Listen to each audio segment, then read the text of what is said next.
A vitória do Grêmio sobre o Juventude na Arena na noite deste sábado por 2-1 trouxe coisas boas para a torcida do Grêmio, assim como o próprio time, para o técnico Gustavo Quinteiros, o que ele conseguiu mudar dentro do jogo, dentro da competição deste grande jogo de semifinal. Teve coisas boas, teve coisas ruins. Ao mesmo tempo, teve uma mudança drástica de atitude do Grêmio após o término do primeiro tempo, quando começa o segundo e a torcida acaba agindo a favor do time. Eu também vou falar para vocês sobre a arbitragem e peço a colaboração de todos vocês para entender e ficar até o final do vídeo, porque pode ser um pouco mais demorado esse vídeo, um pouco mais longo, pelo fato dos detalhes que a gente acabou vivenciando. Está no meu Instagram também, o que a gente acabou passando na arena, esperando a arbitragem sair da arena e conversar com eles. Eu vou falar sobre esses detalhes para vocês.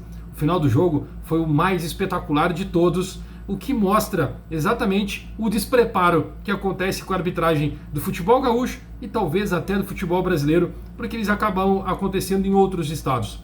Vou te contar tudo isso, mas eu preciso da sua ajuda com aquele like, se inscrever no canal e ative as notificações para continuar recebendo informações, vídeos, análise do Grêmio todos os dias. E hoje vai ser mais um dia em que eu vou trazer informações do que aconteceram no jogo, bastidores e a arbitragem que a gente precisa analisar com detalhe e entender o que está se passando por trás. Até o presidente do Grêmio já deu uma entrevista falando o que não acredita mais que seja apenas casualidade os erros que estão acontecendo.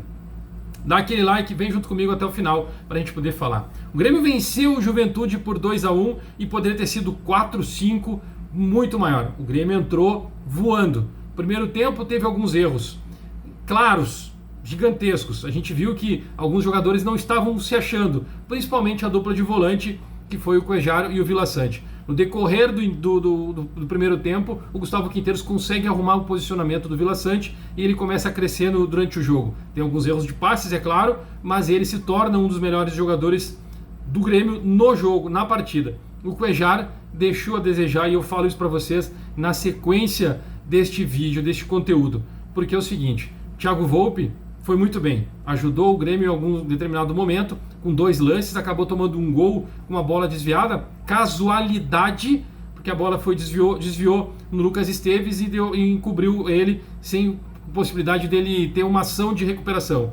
Mas o Grêmio foi bem, a surpresa, João Pedro acabou sendo titular, jogou, no meu Instagram até fiz um videozinho da chegada dele, ele perguntado, acaba sorrindo, confirmando que ia para o jogo. A dupla de zaga foi muito boa. São as coisas boas que estavam acontecendo. O Gemerson fez uma das melhores partidas com a camisa do Grêmio. O Wagner Leonardo deu segurança para ele. Jogador sério, sabia o momento certo de agir, de dar a chegada, fazer o confronto, sem causar falta, sem fazer grandes extravagâncias dentro da partida. E ele conseguiu dar conta do recado jogando pelo lado esquerdo. O Gemerson jogou pelo direito. Lucas Esteves ainda pode melhorar. Ele já tinha dito na sua entrevista que se garante defensivamente, e foi o que ele fez. Tanto que durante o jogo, o técnico Quinteiros fez com que o Grêmio jogasse mais pelo lado direito do campo. Em determinado momento da partida, principalmente no primeiro tempo, o meio-campo do Grêmio com Monsalve pelo um lado, Franco Cristaldo centralizado, Christian Oliveira e Martin Braithwaite, eles tirando o Monsalve pelo lado esquerdo, os outros 4 todos atacavam pelo lado direito com a ajuda do João Pedro. E o time ficava muito pelo lado direito do ataque e o lado esquerdo aberto.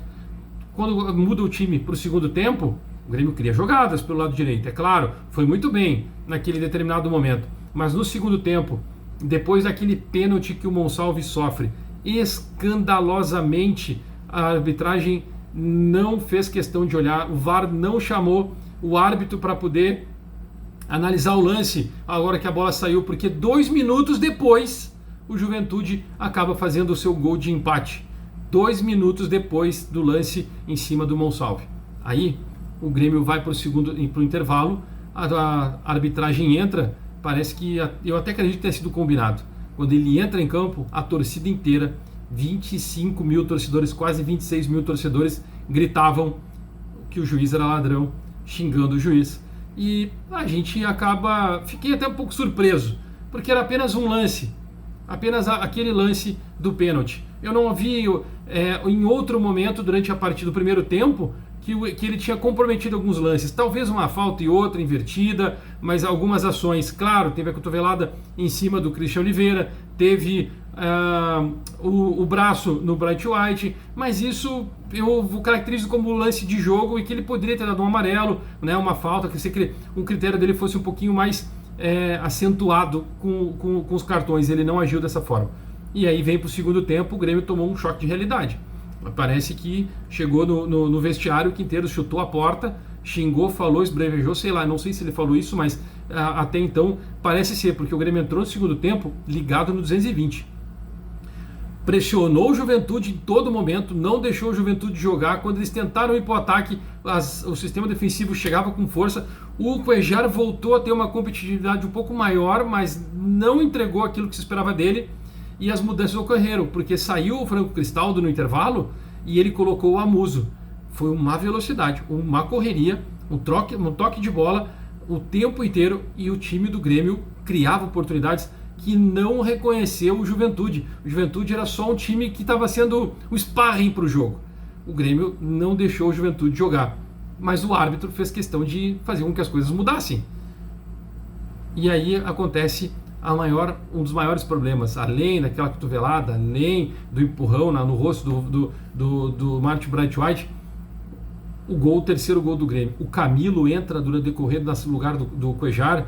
O Camilo entra, faz uma roubada de bola no meio campo, que talvez até tenha sido uma falta, e não estou aqui para dizer que foi ou não foi, e ele sai em velocidade, faz o passe, tem uma bola trabalhada, vem pela direita, o Christian cruza para trás, e o Edenilson faz o gol dele, o terceiro gol, que deixava o Grêmio numa tranquilidade para o próximo jogo contra o Juventude em Caxias. Mas aí o VAR chamou e marcou uma falta. O árbitro, para ele não era falta, para ele o jogador caiu, simplesmente caiu, e não tem nenhum momento do lance aparece o Camilo dando uma rasteira, dando um rapa no jogador do Juventude. Ele apenas cai e o VAR chama e ele vai lá e dá a falta. Termina o jogo 2-1 e claro, né, as cobranças, toda aquela movimentação, e aí os dirigentes do Grêmio também ficam um pouco preocupados, começam a fazer a reclamação. Nós todos fomos para, eu principalmente estava lá, estava na zona mista, também fiquei muito preocupado com isso. Literalmente o Grêmio foi garfiado. Eu não vou falar da bola na trave, eu não vou falar do lance em que os gols que o Grêmio perdeu, não vou falar nada disso. Eu estou falando exatamente no terceiro gol, que foi o gol do Grêmio, e o pênalti que não deu. Se a gente computar esses dois lances, estamos falando de 4-1. 4-1. Se eu colocar a bola na trave, mas a outra oportunidade que o juiz acabou dando uma falta anterior, que não deixou um contra-ataque do Grêmio sair, a gente poderia falar que foi 5, 6 e estava resolvido o problema da semifinal do Campeonato Gaúcho. Mas a arbitragem atrapalhou e ela foi determinante no resultado do jogo. Ele errou em todos os sentidos. E ele talvez tenha errado pro lado do Juventude. Só que eu estou aqui analisando o Grêmio, focado no que aconteceu lá dentro. Os jogadores estavam muito incomodados quando terminou o primeiro tempo. No segundo tempo eles entraram ligadados. E tem uma parte muito boa, eles mostraram que estão comprometidos com a causa. Entenderam que estavam sendo prejudicados e foram mostrar que ia ser resolvido isso na bola. O Grêmio resolveu na bola, o Grêmio leva uma vantagem para Caxias para jogar contra o Juventude. Aí vem agora, depois do jogo, o papel dos dirigentes. Alguns jogadores não quiseram falar na saída. Inclusive o Edenilson faz uma passagem na zona mista, ele diz assim, nós não temos que falar, vocês têm que perguntar para o árbitro, por que o árbitro não fala? O que ele pode falar a respeito dos erros que ele cometeu? Todo mundo indignado. Alguns jogadores, principalmente o Lucas Esteves, veio para a coletiva e disse assim, se a gente falar, a gente pode ser prejudicado no restante da competição. Então é melhor a gente não falar a respeito de arbitragem, vamos falar sobre o jogo. Ele deixou muito claro que estava sendo instruído para não falar a respeito de arbitragem.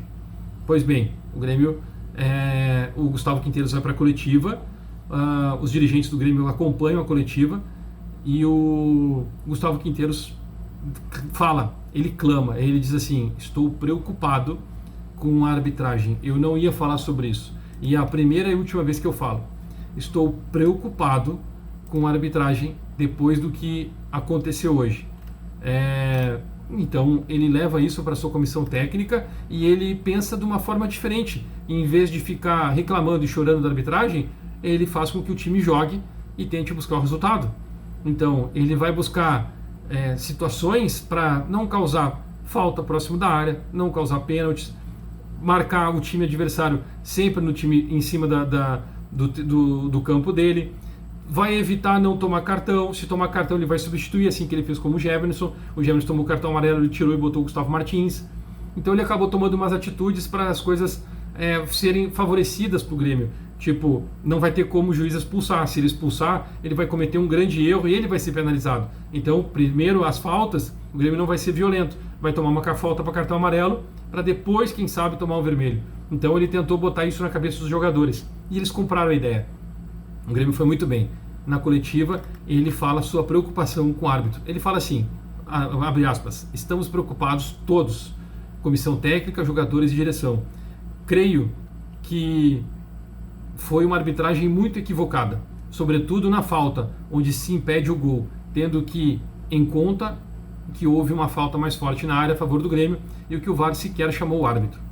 Aí ele pergunta foi questionado sobre os critérios, se foi uma diferença de critérios na arbitragem comandada pelo árbitro Jonathan Pinheiro e o Douglas da Silva, que foi o VAR. Ele fala, o critério do VAR para chamar uma jogada no meio campo não é o mesmo para chamar uma jogada de pênalti. E aí ele fala exatamente sobre a falta do Monsalve e estamos preocupados porque a falta que fazem em Monsalve é muito grande, muito evidente. Não o chamarem sequer é algo de se preocupar. Então, os jogadores, os torcedores, os dirigentes foram, depois do jogo, terminou tudo, os jogadores saíram, o Juventude saiu e a arbitragem ficou no vestiário. E o árbitro de vídeo ficou na salinha dele no árbitro de vídeo. Ele ficou esperando o dirigente do Grêmio, o Rossato, junto com outros integrantes do Grêmio, ficaram esperando o árbitro Douglas sair. E claro, eles estava demorando, a arena precisava fechar, precisava encerrar, já era 1h40 da manhã, 1h45, eles resolvem sair todos juntos. E aí o Rossato tem um vídeo circulando, questiona ele, né, a respeito da sua decisão. E, claro, dentro daquele contexto, eu acabei chamando o Jonathan para perguntar para ele sobre qual foi o critério que ele usou para dar a falta do Camilo, mas não a falta do Monsalve. E ele ia parar para conversar e aí veio toda a imprensa junto para filmar. Aí ele pegou e fez o sinal de não. Tem vídeo falando, mostrando, já está circulando nas redes sociais. Ele faz que não, e não quis falar. E a gente acaba perguntando, pô, mas a decisão é tua. Por que tu não deu sequência? Tu viu a falta, que era a falta do Camilo, tu podia ter dado sequência, se tivesse dito não. E ele dizia não, o tempo inteiro ele disse não. Ou seja, o próprio presidente Alberto Guerra dá uma entrevista e ele caracteriza que algumas situações são de desconfiar. E eu também entendo que tenha sido de desconfiança. Existem poréns a respeito disso. Imagina o Grêmio faz 4-1 no Juventude. Está resolvido a semifinal. Pode ser que no lado de lá esteja resolvido já. Inter e Caxias também esteja resolvido com 2-0. O Inter com time em reserva. Vai jogar próximo sábado talvez com um time misto. Ou a grande parte dos jogadores titulares, 7 ou 8 jogadores titulares, e deve resolver em casa seu problema, né? Passar pelo Caxias. Qual é a graça de uma semifinal decidida já que vai dar a Clássico Grenal na final? Então, comercialmente, né, fala-se, né, isso eu escutei também já de alguns colegas, que não teria porquê. Então tem que ter uma certa emoção. Mas será que seria necessário a arbitragem fazer algo nesse sentido? Agora, por que a Federação Gaúcha colocou um árbitro que é identificado com o Grêmio, já fez piada, está rolando nas redes sociais as piadas dele a respeito do Grêmio com o Ronaldinho, dos lances? Ele é um árbitro novo. E nós estamos falando do Ronaldinho em 2011, nós estamos falando de 14 anos atrás. Ou seja, ele é torcedor de arquibancada. E ele continua.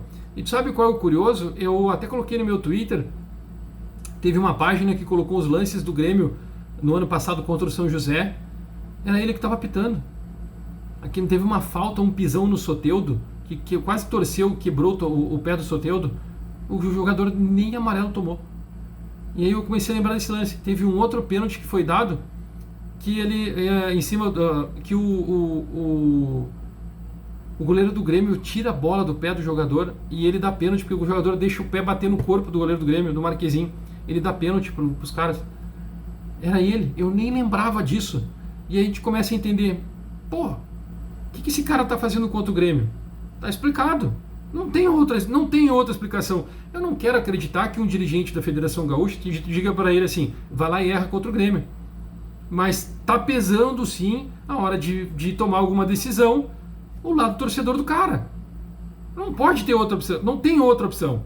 Ele não pode ser tão ruim assim. Ele não pode ser tão ruim. Não vou falar outro termo. Ele não pode ser ruim. O árbitro que é horrível, horroroso, tomada de decisão, ele não pode.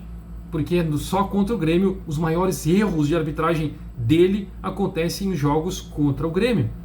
Então, parte desse princípio, eu acredito que seja isso. Termina o jogo, a gente vai fazer a pressão, os caras vão até as 2 da manhã. Eles saem do estádio da Arena do Grêmio às 2 da manhã com medo. Eles sentiram a pressão. Agora, o Grêmio vai enviar um ofício para a Federação Gaúcha, e eu já tinha conversado com o Guto isso na Zona Mista, eles disse que vão fazer o ofício, vão reclamar, vão colocar sobre um árbitro de fora para uma possível final de Campeonato Gaúcho, porque eu não sei o que vai acontecer em Caxias. A gente está acreditando que o Grêmio vai classificar. Depois do que mostrou, ele vai atropelar o Juventude, que está desfalcado. Mas e se a arbitragem resolve intervir em alguns lances? Achar pelo em ovo? Tá tudo sob suspeita. Eu não quero mais acreditar que as coisas vão funcionar conforme realmente a gente imagina que vai funcionar. Tá sob suspeita. Agora o presidente Roberto Guerra, através do Grêmio, eles vão emitir um ofício para a Federação Gaúcha solicitando os áudios do VAR, os áudios da arbitragem e dos lances polêmicos que ocorreram na partida. E não foram 2, foram mais. Foram no mínimo 5 lances. No mínimo 5 lances que foram duvidosos contra o Grêmio. E tem aqueles lances que também podem ser pedidos a favor do Juventude. A principal reclamação do Grêmio é do pênalti não marcado no Monsalvo. Ele quer ouvir se o árbitro chamou eles ou não. A falta cometida pelo árbitro dentro da área foi o primeiro episódio. Os dirigentes ainda falam da diferença de critérios da arbitragem do Jonathan e o do Douglas. A comparação é feita porque a arbitragem tratou um lance diferente do terceiro gol que foi anulado. E aí o episódio do árbitro do campo no VAR, na revisão, o entendimento de falta do Camilo no Jadson é a origem da jogada. Foi tudo isso acontece. As cobranças da equipe do VAR, que teve na saída também do jogo, vai ser colocado em xeque. Certamente a federação vai colocar algo nesse sentido que não precisava ter sido daquele jeito, ameaçando o arbitragem. Vamos falar sobre tudo isso que não é verdade. O Grêmio só queria saber, todos queriam saber, ninguém ameaçou o árbitro. Ninguém ameaçou a comissão inteira de arbitragem. Apenas perguntas foram feitas e eles não quiseram responder. Isso é algo que precisa ser mudado. A arbitragem precisa falar quando acontecer desse jeito. Eles precisam falar.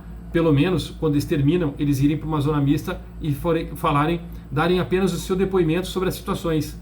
E não ser questionado por elas, por as decisões. Eu acredito que eles dizerem, aconteceu isso, isso, isso. Só que eles são árbitros.